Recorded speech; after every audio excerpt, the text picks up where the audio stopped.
नोंदणी व मुद्रांक विभागाच्या या व्हिडिओमध्ये आपले स्वागत आहे। या व्हिडिओमध्ये आपण दस्त नोंदणी करताना घ्यावयाच्या महत्त्वाच्या दक्षता याबद्दल माहिती घेणार आहोत। दस्त नोंदणी म्हणजे पक्षकारांनी केलेल्या व्यवहाराचा लिखित व सही केलेला दस्त दुय्यम निबंधक कार्यालयात सादर करणे आणि तो दस्त स्वेच्छेने सही केलेला आहे असे पक्षकारांनी अधिकृतपणे कबूल करणे। दस्त नोंदणी करताना पुढील बाबींची विशेष दक्षता घेणे आवश्यक आहे। मालकी हक्काची खातरजमा। विक्रेत्याकडे मालमत्तेचा कायदेशीर व वैध मालकी हक्क आहे हे तपासणे अत्यंत आवश्यक आहे। मालमत्तेचा अचूक तपशील, दस्तामध्ये दिलेला पत्ता, क्षेत्रफळ, सीमा, सर्वे किंवा गट क्रमांक हे योग्य आहे याची खात्री करणे आवश्यक आहे।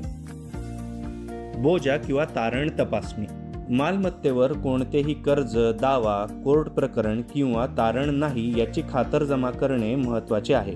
मुद्रांक व नोंदणी शुल्क।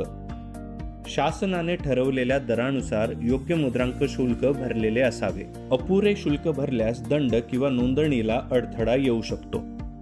ओळखदार व साक्षीदार। विक्रेता व खरेदीदार तसेच साक्षीदारांचे वैध ओळखपत्र असणे बंधनकारक आहे।